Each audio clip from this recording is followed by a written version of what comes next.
ஓம் ஸ்ரீ குருப்பியோ நமக. ஸ்ரீ மகா பெரியவா சரணம். சக்தி டிவைன் குரூப் சத்சங்கம் சார்பில் இன்றைய தகவல். ததாஸ்து, அப்படியே ஆகட்டும். வார்த்தைகள் பலித்துவிடும் என்று பெரியவர்கள் வீட்டில் சொல்லி கேட்டதுண்டா? அப்படி என்றால் என்ன அர்த்தம்?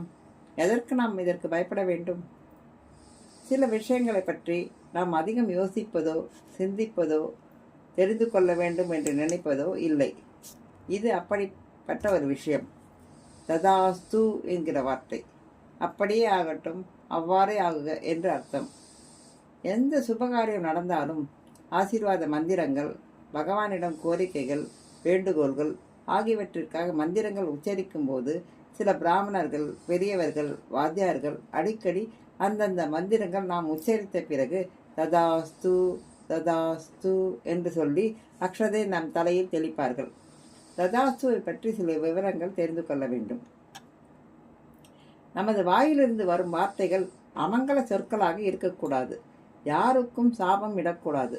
நல்ல பயன் தரும் சொற்களையே சொல்ல வேண்டும். ஏனென்றால் எங்கும் தேவதைகள் நம் கண்ணுக்கு தெரியாமல் நம்மிடையே உலாவுகிறார்கள். தேவதைகளின் அதிர்வலைகள் எங்கும் நிறைந்திருக்கிறது. ஆகவே தான் நம் சொற்களை அப்படியே நடக்கட்டும் என்று அவர்கள் ஆசீர்வதிப்பார்கள். எப்போதும் அவர்கள் நாம் விரும்பியதைப் போலவே நடக்கட்டும், நம் வார்த்தை பலிக்கட்டும், வேண்டுவது கிடைக்கட்டும் என்று வாழ்த்தி கொண்டே இருப்பார்கள். அவர்கள் சொல்லும் வார்த்தை தான் ததாஸ்து.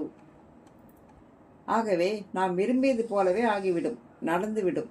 துர்வார்த்தைகள், அமங்கல வார்த்தைகளை நாம் உச்சரித்தால் அது போலவே நடந்துவிடும். சொன்னால் பலித்துவிடும். மனிதன் வாயிலிருந்து புறப்படும் வார்த்தைகள் நல்லதும் செய்யும், கெட்டதும் செய்யும்.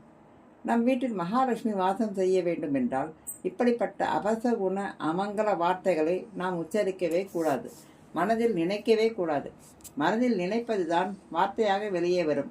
அதற்குத்தான் எப்போதும் பகவான் நாமாவை விடாமல் சொல்லிக்கொண்டே இருக்க வேண்டும், உச்சரிக்க வேண்டும், அவனருள் பெற முடியும் என்பதற்காகத்தான். நல்லதே நினைப்போம், நல்லதே செய்வோம், நல்லதே சொல்வோம் என்று அடிக்கடி பெரியவர்கள் சொல்வது இதற்காகத்தான்.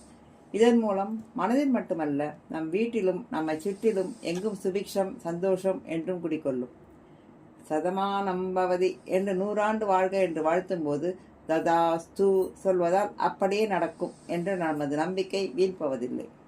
புத்திர பிராப்தி ரஸ்து, விவாக பிராப்தி ரஸ்து, ஆயுர் ஆரோக்கிய அபிவிருத்தி என்றெல்லாம் குழந்தை பிறக்க வேண்டும், விவாகம் நடக்க வேண்டும், ஆரோக்கியமாக நீண்ட நாள் வாழ வேண்டும் என்ற பிரார்த்தனைக்கு ததாஸ்து சொன்னால் அப்படியே நடக்கட்டும் என்று ஆசீர்வாதம் அளிப்பது வழக்கம். நம்மை சுற்றி அஷ்டதேவதைகள் இருக்கிறார்கள் என்கிறது சாஸ்திரம். அதே போல முனிவர்களும் யோகிகளும், குறிப்பாக நம்முடைய முன்னோர்களும் நம்மை சுற்றி இருப்பவர்கள். அனைவரும் நம் வார்த்தைகளை கேட்டுக்கொண்டே இருப்பதால் அதற்கெல்லாம் ததாஸ்து ததாஸ்து என்று சொல்கிறார்கள். நாம் சொல்லும் நல்ல வார்த்தைக்கும் சாபத்துக்கும் ததாஸ்து தான். என்ன ராமண்ணா, சௌக்கியமா? என்னத்த சௌக்கியம், விடாம இருமல், ஜலதோஷம், முதுகு வலி, மூட்டு வலி, தலை சுத்தல், நிற்கவே மாட்டேன் என்கிறது. இந்த வியாதி பிடுங்கள் என்னை விட்டு போகும்னு எனக்கு தோணலை. எந்த டாக்டராலும் குணப்படுத்தவே முடியாது. என் முடிவே இதால தான். இப்படி தானே வாங்கி கட்டி கொள்ளும் ராமண்ணா. ஆகவே தான் ஆங்கிலத்திலும் தமிழிலும் அடிக்கடி நாம் பாசிட்டிவ் எண்ணங்களை மனதில் நிரப்ப வேண்டும் என்கிறோம். ராமாயணத்தில் இப்படித்தான் ராவணனும் கும்பகர்ணனும் 1000 வருஷங்கள் கடுந்தவம் இருந்து கேட்ட வரத்தை பெற்றார்கள். ராவணன் எந்த தேவனாலும், ராட்சசனாலும், மும்மூர்த்திகளாலும், தேவர்களாலும், மிருகத்தாலும் எனக்கு மரணம் ஏற்படக்கூடாது என்று வேண்டியவன் மனிதனால் என்ற வார்த்தையை சொல்லவில்லை. ததாஸ்து என்று வரம் அருளினார் பிரம்மா. ஆகவே தான் விஷ்ணு மனித குலத்தில் ராமனாக பிறந்து ராவணனை முடித்தார்.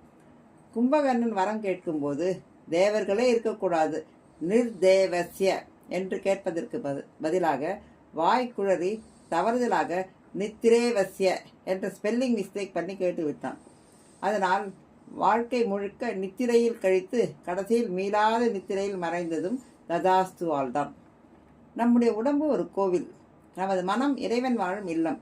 கோவிலுக்கு செல்லும் போது எப்படி குளித்துவிட்டு தோய்த்து உலர்ந்த சுத்தமான வஸ்திரம் உடுத்தி கொண்டு உடலில் விபூதி, சந்தனம், குங்குமம் அணிந்து இறைவனை வணங்க செல்கிறோமோ, அப்படி மனதிலும் தூய்மையோடு இருக்க நல்ல எண்ணங்கள், சிந்தனைகளைத்தான் ததாஸ்துவை நல்லதாக நமக்கு பெற்றுத்தரும். குழந்தைகளுக்கு நாராயணன், லக்ஷ்மி, கோவிந்தன் என்று பெயர் வைக்கும் காரணம் அவர்களை பற்றி பேசும்போது, கூப்பிடும்போது பகவான் நாமா நல்ல வார்த்தைகளை நாக்கிலிருந்து எப்போதும் வெளிப்பட வேண்டும் என்று ததாஸ்து பெறுவதற்காகத்தான். குழந்தைகளை, உறவுகளை மற்றவர்களை நோக்கி நீ செத்து தொலை, நாசமாக போ, அழிந்து போ, ஒழிந்து போ என்ற கொடிய அமங்கல வார்த்தைகளை உபயோகப்படுத்தவே கூடாது. இனிமேலாவது ததாஸ்து தேவதைகள் பற்றி நினைப்பு இருக்கட்டும். இந்த வீடியோ உங்களுக்கு பிடித்திருந்தால் லைக் பண்ணுங்கள், ஷேர் பண்ணுங்கள், சப்ஸ்கிரைப் பண்ணுங்கள். மேலும் ஒரு தகவலுடன் மீண்டும் சந்திக்கலாம். ஜெய் ஜெய் சங்கர, ஹரஹர சங்கர.